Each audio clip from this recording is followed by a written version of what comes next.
Hello guys, good morning. Maaga tayong pasok ngayon guys.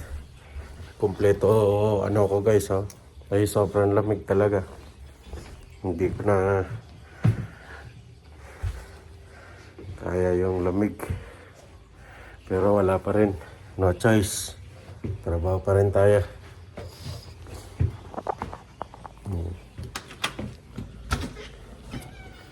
Oh,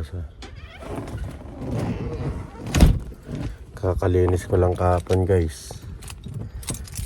Snow na naman.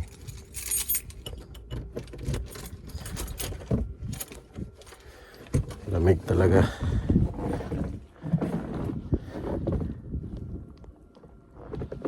Dami na naman tayong tatanggaling snow. Pati dito sa daanan. Yan. Yan guys. Yan. Tanggal na naman tayo ng snow. Gloves muna tayo. Kasi malamig. Tatanggal ko lang kahapon ng tingnan mo yung mga pinaganoan guys oh. Pinagbuldoseran kahapon oh. Nasa gitna nilagay. Hindi pa hanggang doon. Naging barrier oh.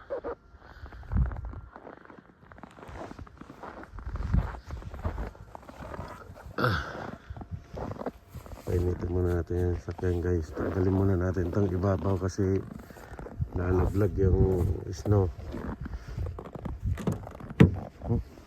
Hindi pa rin pala na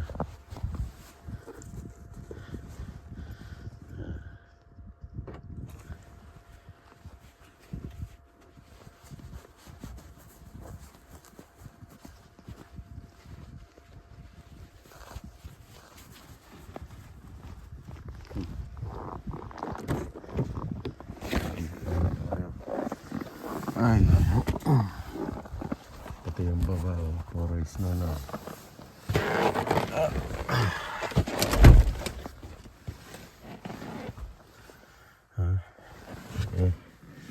yung bitak na ano basag yung ano ko pasok na tayo guys. Tapos ko na linisan yung sakyan. Tanggal ang snow.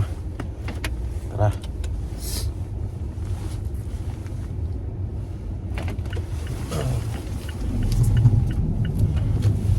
Sep. Tambak yung pinag-shovelan sa gitna ng ano, kalsada. Binuldoser niya kahapon. Tinambak sa gitna. Kaya yung madaanan sa yung daanan medyo may maliit lang yung daanan oh. Ayan guys, pakita ko sa inyo. Nasa gitna ng ano yung ano ng road yung mga snow na matitigas. Titigas yan guys yung snow na yan. Bali kukunin naman ng truck yan. Siguro mamaya nasa gitna yung mga ano kabundok. Maaga tayo pumasok guys, maaga pasok. Araw ngayon guys, Sunday. Yan. Kita nyo yan guys.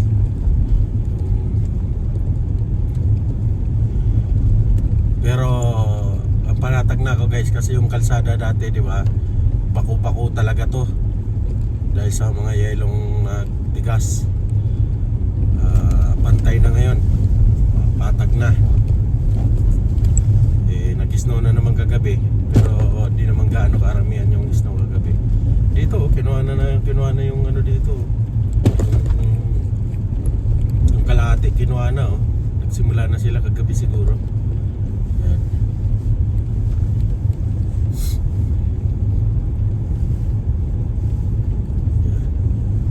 Araw ng Sunday ngayon. Hindi ko alam kung tatanggal sila kasi Sunday.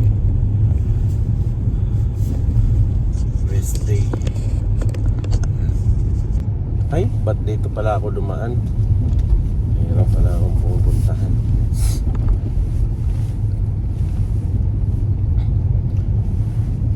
Kaliwa na lang tayo mamaya dyan guys. Pupunta lang ako saglit. Yan guys, yung jacket ko napakakapal niyan. Pang trabaho na yan. Uniform namin sa trabaho. Yan. Wala talaga dito guys. Nandito. Dami rin daming nagsisisi, daming hindi nagsisisi sa pagpunta rito. Tutusin talaga guys, napakasarap ng buhay dyan sa Pilipinas.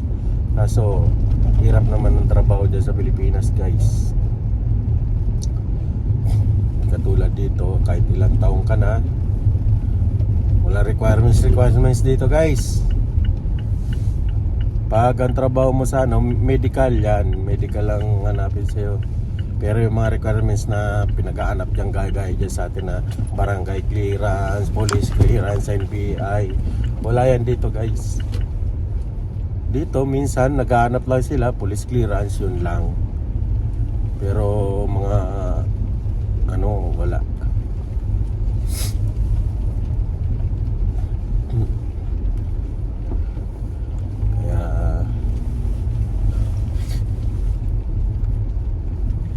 Siguro yung mga nanonood natin sa atin,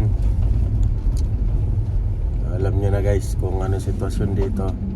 Mag-isipan nyo maigi kung pupunta kayo rito para hindi masayang yung yung pera nyo pang lakad ng requirements. Ang dami na napapawi ngayon guys na taon na to. Dahil sobrang higpit na dito sa sa Canada. Dahil sa kagawa ng pagsisamantala ng ibang lahi, pati mga Pilipino nagkadamay-damay na. Yung isang lahi kasi dito guys, isang halos 50% ang kanila sa isang lahi lang yun. Pero yung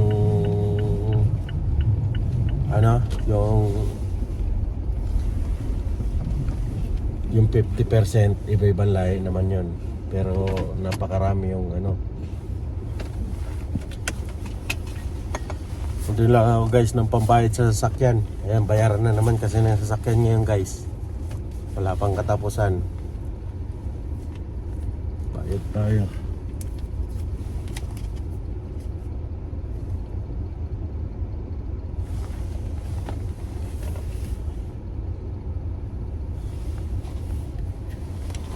Tanggalin natin para makita tayo sa camera guys. Hindi ako naka guys ng pambayad sa sasakyan. Kaltas na naman kasi. Bayaran na ngayon. May problem, technical problem yung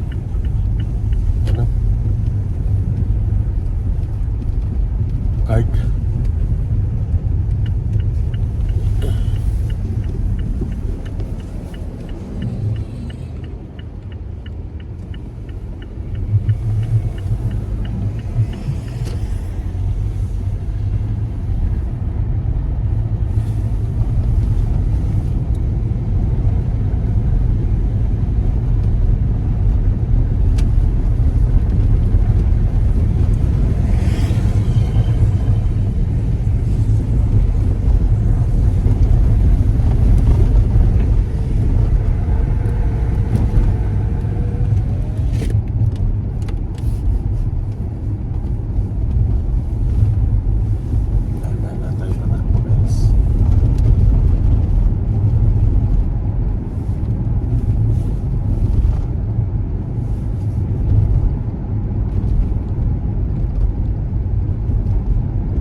tayo eh. Dilim pa guys. Saka kasalukuyang papasak tayo ng trabaho guys.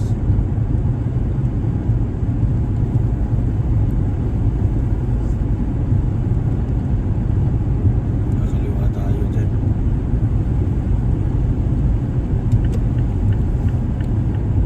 Kaya dahan-dahan lang ako patakbo. Kasi baka bundulin tayo sa likod. Tsaka hindi kayanin ng preno.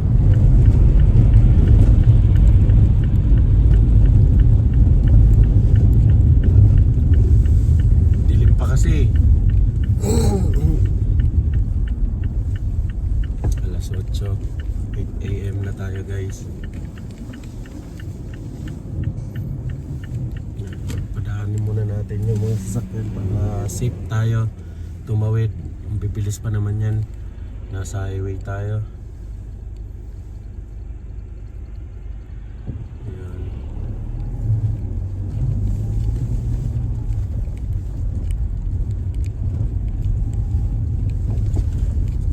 Dito tayo nagtatrabaho guys.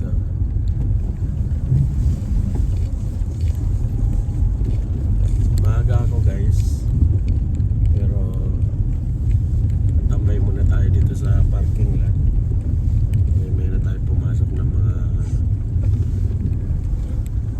9, yung mga 8:10. Kaya pasok na tayo mga 8:10. Wala pa sila dito. So palang nauna. Ay, buksan na natin yung gate guys. Buksan ko muna guys.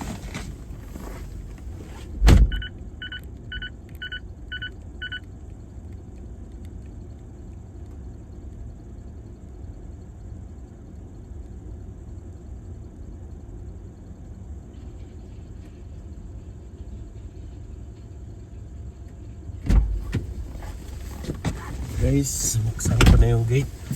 Ayan ha.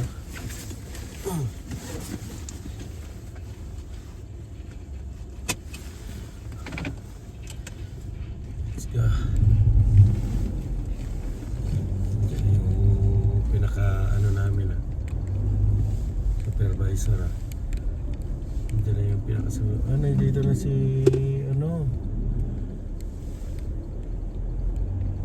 nandito na yung dalawa. Anong oras ba ang pasok? 7:30?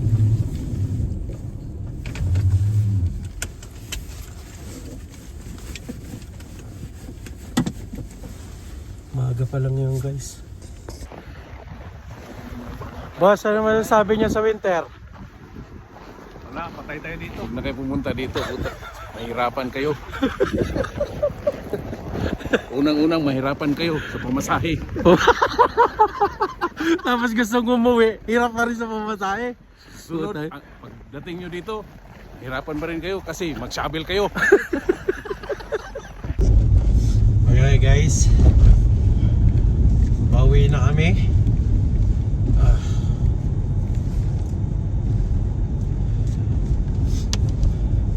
Maga namin natapos yung ginagawa namin. Kanina, nagloko yata yung lang ako ng pambayad sa sasakyan. Bayaran na naman ngayon guys ng sasakyan. Kaya kailangan kong maglagay ng mahirap na walang bayad. Tulis ng kalsada guys. Nakakatakot lalo na pagdating sa stoplight guys. Nakakatakot mag-drive kasi pag dire-diretso yung mo biglang nagdilaw o alanganin ka ang pumreno, dire-diretso ka pa rin kahit nakapreno ka kasi sobrang dulas ng kalsada. Ay, grabe. Kaya pinapagalang ko lang guys. Kaya kita nyo yung area na yan. Ayan guys, dito pa lang pag-aala na natin, baka biglang magdilaw ba. Oh, yan, gaya niya no, nagdilaw oh. Yan ang sinasabi ko eh. Ay nako, nakakaba. Kahit sabihin natin guys na may insurance dun sa sasakyan, nakakatakot pa rin. Kasi matatakot ka sa babayaran mo sa insurance. Baka lahat na sweldo mo dyan ang mapunta sa insurance pag ikaw nakabangga guys. Wala kang ang gastos. Pag magkaltas na naman sila, tataasan nila.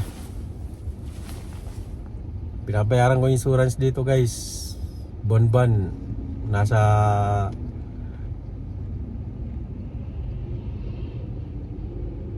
15,000 monthly. Diyan sa atin, pangulog na ng sasakyan yan. Insurance pa lang yung guys ha. Hindi, wala pa yung ano doon. Wala pa yung ating babayaran sa sasakyan. Grabe. Kaya dahan-dahan lang tayo. Bahala na ano sabihin ng nakasunod natin sa likod. Basta bagal lang yung takbo natin. Basta lagi nasa bandang kanan lang tayo guys. Huwag tayo sa bandang lane ng sa left lane. Dito lang tayo sa right lane para mabilis mo sila. Idudun sila sa kabila, overtake sila. Yun lang ang ano natin. Time violation dyan. Siyempre safety first muna tayo guys. Ayun guys, pupunta lang muna ako ng ano, bangko. Kailangan ko ng lagyan ng pangulog. Sige guys, update ko kayo sa bahay. Ayun nga guys, kararating ko lang galing trabaho. Ayan. Kuminto na yung snow pa. Mamaya magpapala na naman ako sa labas guys. Ayun. Maraming salamat and God bless po sa inyo lahat guys. Please subscribe and click the notification bell para updated kayo lagi sa mga bago kong video. Yan. Malaking tulong na po yun sa akin pag nag-subscribe po kayo guys. Yan. Kunti pa lang naman yung subscriber ko guys. Sana matulungan nyo ako. Maraming salamat and God bless. Ingat kayo dyan lahat sa inyo.